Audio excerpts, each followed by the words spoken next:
Enggak. Assalamualaikum warahmatullahi wabarakatuh. Waalaikumsalam warahmatullahi wabarakatuh. Alhamdulillahi rabbil alamin wa bihi nasta'in wa ala umurid dunya waddin. Ashhadu an la ilaha illallah wahdahu la syarikalah wa ashhadu anna Muhammadan abduhu wa rasuluh, amma ba'du. Seiring puji yang tak pernah henti hanyalah milik Allah yang maha suci. Senandung rindu yang tak pernah layu hanyalah milik Allah yang maha tahu. Segenap sanjung tertumpu hanyalah milik Allah yang maha agung.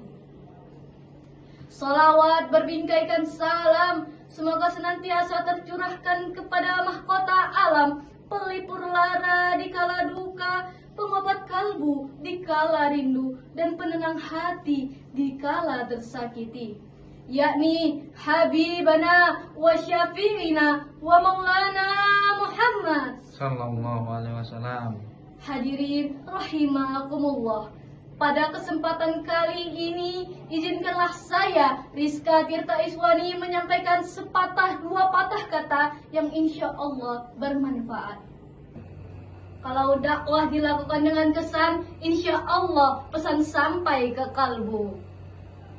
Hadirin rahimakumullah, kita hidup di zaman yang serba cepat dan serba digital. Segala hal kini dapat diakses hanya dengan sentuhan jari.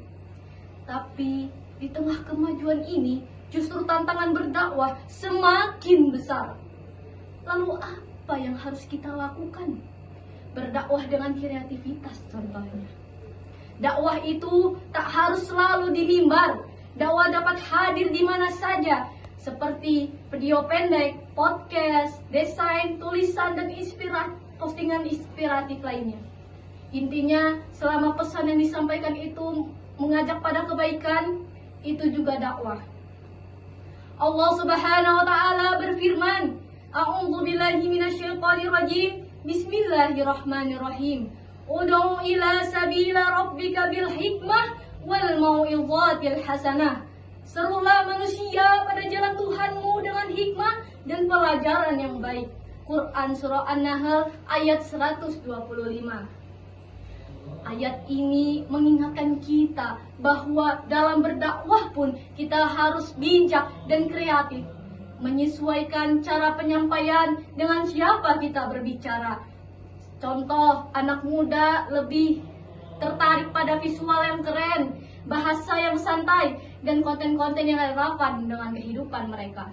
Hadirin rahimakumullah, Rasulullah SAW juga mencontohkan betapa indahnya cara beliau berdakwah. Beliau itu tidak pernah memaksakan, bahkan tidak pernah menghakimi, tapi mengajak dengan kasih sayang dan kelembutan. Rasulullah SAW juga mencontohkan betapa indahnya cara beliau berdakwah. Beliau itu tidak memaksakan dan tidak pula menghakimi, tapi mengajak dengan kasih sayang dan kelembutan. Dalam sebuah hadis disebutkan, sesungguhnya kelembutan itu tidaklah ada pada sesuatu melainkan akan menghiasinya, dan tidaklah dicabut pada sesuatu melainkan akan membuatnya buruk. Hadis riwayat Muslim. Artinya, dalam berdakwah pun kita perlu lembut, ramah, dan penuh cinta. Karena dakwah itu bukan hanya sekedar menyampaikan kata, tapi bagaimana cara kita menyentuh hatinya para jamaah sekalian. Betul? Betul. Coba kita bayangkan, kalau kelembutan itu kita padukan dengan kreativitas, sudah pasti dakwah bisa masuk ke berbagai kalangan tanpa sekat. Tidak ada batasan usia, profesi, maupun tempat.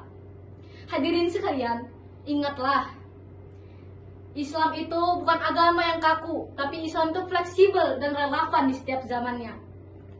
Tinggal bagaimana kita sebagai generasi muda membawa pesan Islami agar mudah diterima dan menginspirasi semua orang. Oleh karena itu, marilah jadikan kreativitas itu sebagai jalan dakwah. Gunakan media sosial untuk hal-hal yang bermanfaat dan menginspirasi, bukan cuma untuk gaya-gayaan untuk kelihatan eksis.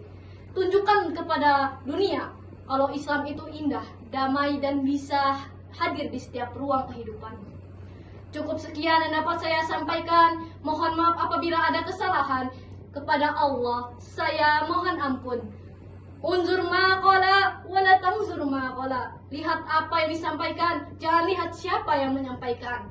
Wallahu muwaffiq ila aqwamit thoriq. Wassalamualaikum warahmatullahi wabarakatuh. Waalaikumsalam warahmatullahi wabarakatuh.